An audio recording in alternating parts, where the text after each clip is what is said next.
امریکہ کا ایران میں گروک اور جزیرہ قشم کی ریڈار تنصیبات کو نشانہ بنانے کا دعویٰ۔ پاسداران انقلاب نے جوابی کارروائی میں خطے میں موجود امریکی فضائی اڈوں کو میزائلوں سے نشانہ بنایا۔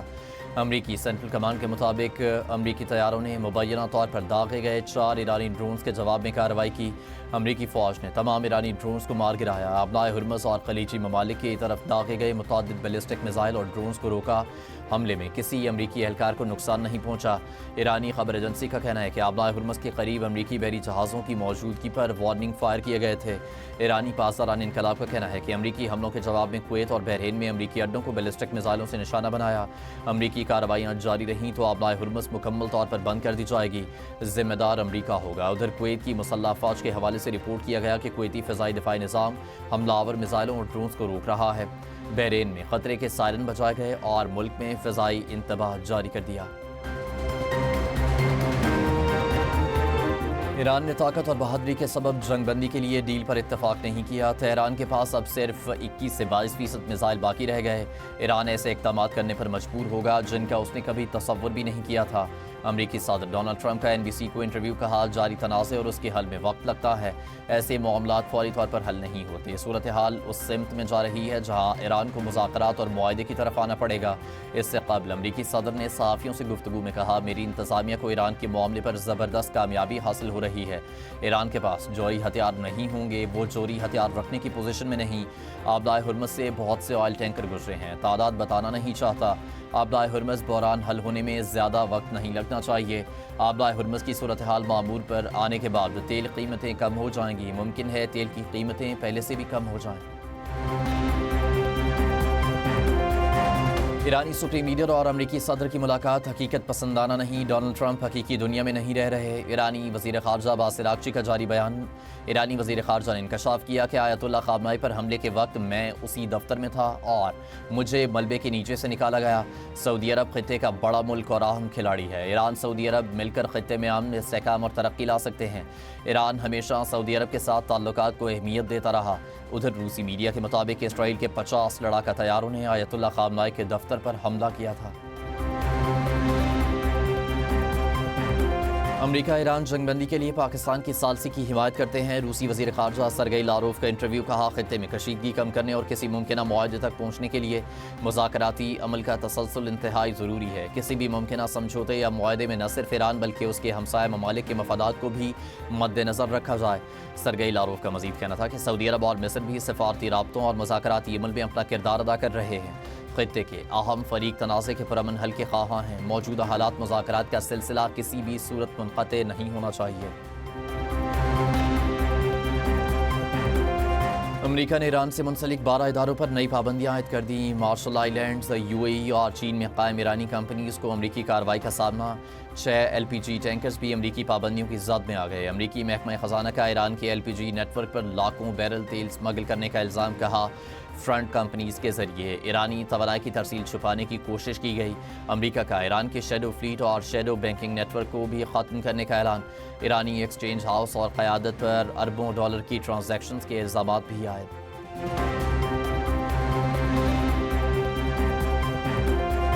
پاکستان اور روس میں غیر قانونی امیگریشن اور منشیات کی روک تھام کے لیے اشتراک کار بڑھانے کا معاہدہ۔ قرغیزستان میں شنگھائی تعاون تنظیم اجلاس میں وفاقی وزیر داخلہ محسن نقوی کی روس، تاجکستان، ازبکستان، قرغیزستان اور قازقستان کے وزرائے داخلہ سے الگ الگ ملاقات۔ وزیر داخلہ محسن نقوی اور روسی ہم منصب کی ملاقات میں اہم معاہدوں پر دستخط کیے گئے۔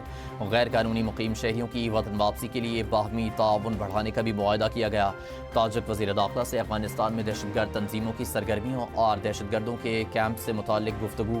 ازبکستان کے ساتھ وزارت داخلہ کی سطح پر ورکنگ گروپ کے قیام پر اتفاق۔ قرغیزستان اور قازقستان کے وزرائے داخلہ سے ملاقاتوں میں باہمی تعاون، مشترکہ مفادات پر اتفاق کیا گیا۔ مسلسل چوتھے ہفتے حکومت کا عوام کو ریلیف۔ پیٹرول کی قیمت میں 4 روپے لیٹر کمی، ڈیزل کی قیمت برقرار۔ پیٹرول کی نئی قیمت 377 روپے 78 پیسے فی لیٹر ہو گئی۔ ڈیزل پرانی قیمت 380 روپے 78 پیسے میں ہی دستیاب۔ مٹی کا تیل بھی مہنگا، نرخ 8 روپے 70 پیسے لیٹر چڑھ گئے، نئے نرخ 280 روپے 70 پیسے لیٹر مقرر۔ بجٹ میں تنخواہوں میں 10 سے 15% اضافے کی تجویز، وزیر اعظم اتحادیوں سے مشاورت کے بعد حتمی فیصلہ کریں گے۔ وزیر اعظم کی زیر صدارت غیر رسمی اجلاس، نئے مالی سال کے بجٹ بالخصوص P S T P, taxes, تنخواہوں اور پینشن میں اضافے کے ایشوز پر مشاورت۔ وفاقی وزیر خزانہ نے اہم پہلوؤں پر بریفنگ دی۔ ذرائع کے مطابق افراط زر کی شرح کے تناسب سے سرکاری ملازمین کی تنخواہوں میں اضافے کی تجویز ہے۔ وزیر اعظم کی ملازمین کو ریلیف دینے کے لیے متوقع وسائل کی روشنی میں ورکنگ کی ہدایت۔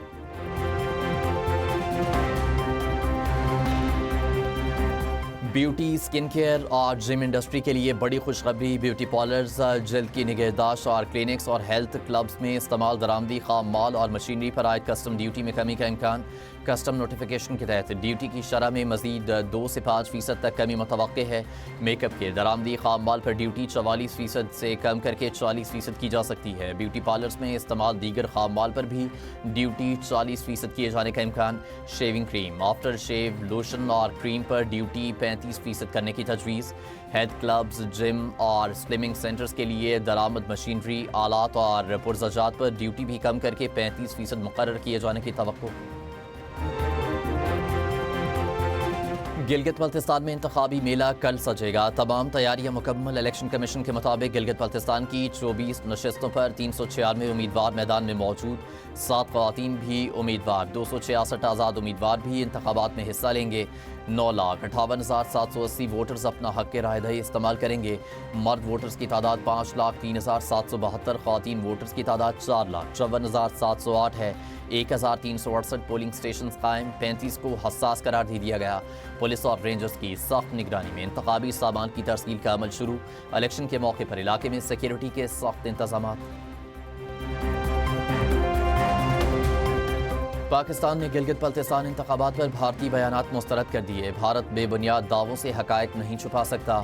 بھارت کے الزامات بے بنیاد، گمراہ کن اور پروپیگنڈے کا حصہ ہیں۔ ترجمان دفتر خارجہ کا بھارتی پروپیگنڈے پر رد عمل، کہا بھارت گلگت بلتستان سے متعلق بے بنیاد دعووں سے حقائق نہیں چھپا سکتا۔